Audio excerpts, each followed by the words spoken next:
What's going on, box fans? Joe and Williams with the distance. I'm here to give you my number 4 light heavyweight for the day and my top 5. Yesterday was number 5, Ezra Charles. Today is my number 4. Now, to start this off, I'll talk about I'll give you a little build up to this one. He had an amateur record of 90, I believe it was 93-7, which is outstanding for an amateur.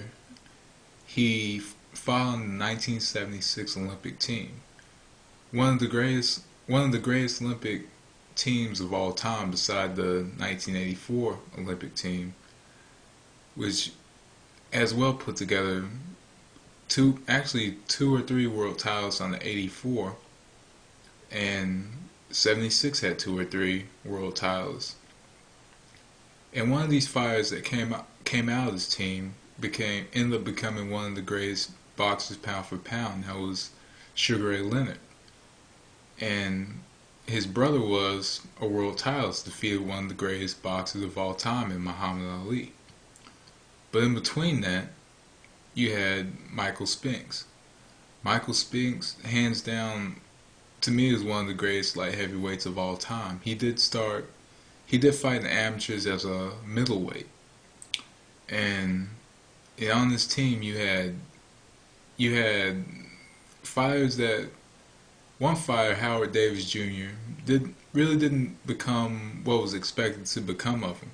But many experts thought that Howard Davis was a future world champion.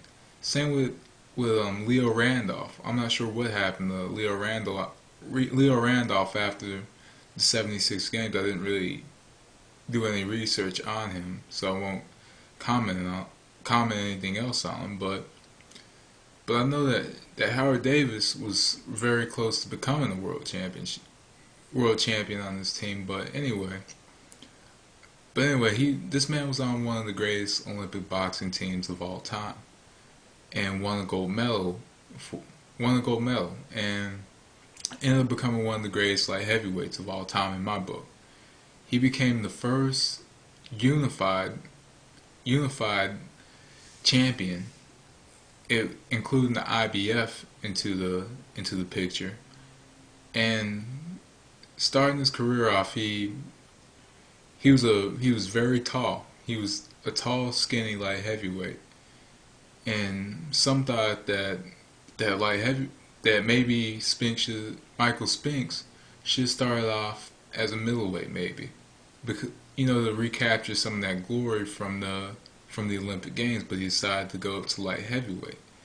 And Michael Spinks had a great career at light heavyweight. And in 1981, he was fighting Marvin Johnson. Marvin Johnson was a former world titleist and ended up being a future world titleist at light heavyweight, and he defeated him in a matchup that was actually surprising to a lot of boxing observers, because Spinks was known for his right hand, which he called the Spinks jinx, and he actually knocked out Marvin Johnson with a left hook. And in this matchup, Marvin Johnson came out. He was throwing bombs. He actually hurt Spinks, who was a taller fighter. He kept getting on the inside, and he hurt Spinks. And Spinks, came back throwing his left jab, which was very stiff. He threw his left jab, and he started to double it up, and he started to jab to the body. And then just all of a sudden, he hit Marvin Johnson perfectly on the chin with a left hook, which put him to sleep. It just put him to sleep. He didn't see it coming, because Johnson was preparing himself for that right hand. But little did he know that Spinks could have knocked him out with the left hand as well. But in the matchup, you see the punching repertoire and the skill and the fundamental technique of Michael Spinks in this matchup, because he's just throwing all kinds of punches. You see his defense was actually very good. And even though Johnson's punches were going through his guard, he was still covering up, and a lot of those shots weren't fully hitting him. They weren't landing flush. And Marvin Johnson was was a smaller fighter, but he was trying to get on the inside and pummel Spinks, and Spinks didn't allow it to happen. He just started to throw his left jab. He started to and surprisingly he stayed calm in this matchup. He was calm. He pretty much had the matchup in control from what it looked like. He was just very calm and poised in the ring, and he ended up winning the matchup with this left hook that just came out all of a sudden. He was throwing some bombs, but all of a sudden this left hook put Marvin Johnson to sleep, and it set up a matchup between him and Eddie Mustafa Muhammad in 1981 for the WBA light heavyweight championship, and he ended up winning that by unanimous decision. So after that, he had a few knockout wins, and all this set up a matchup between Michael Spinks and Dwight Muhammad Cowie. I believe that's how you pronounce his name. And this set up the matchup, which was billed as the Brawl for It All, because many boxing fans wanted to see that matchup between the WBC light heavyweight champion and the WBA light heavyweight champion, because I don't think those belts were unified since Bob Foster years earlier, and after he vacated the titles and retired or something, there was never a unified champion in those times. Maybe with the smaller organizations, but not with the major organizations, and there were only two at the time, which were WBC and WBA.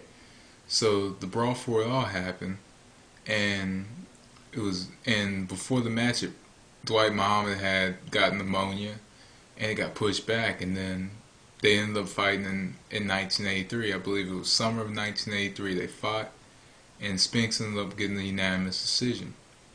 And after that, he had a few knockout wins, and then he fought for the IBF and won that title.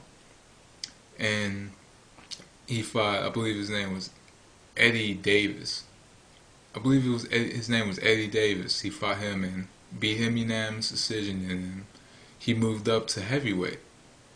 And I'll tell you what's interesting about Michael Spinks. If you don't count his unification matchups his whole career, every defense after unification he had knockouts.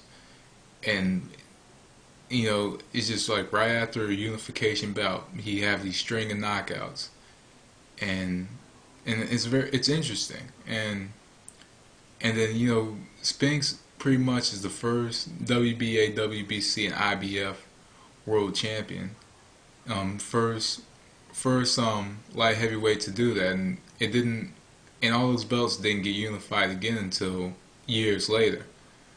So Michael Spinks definitely is my number 4 on the list. He did go up to heavyweight, and his last matchup was a loss to Mike Tyson, but you can't count out Spinks' career as a light heavyweight, because I think as a light heavyweight, just like as with Charles, he could have stayed there and broke records and stuff. I think that maybe Michael Moore would have given him a tough matchup at 175, but Moore was I think like 87 or 88. So, but anyway, those are my thoughts on my number 4, who is Michael Spinks. I want to thank everybody for the comments I got yesterday. I like debate and learning more about the sport. But anyway, thanks for watching. Peace.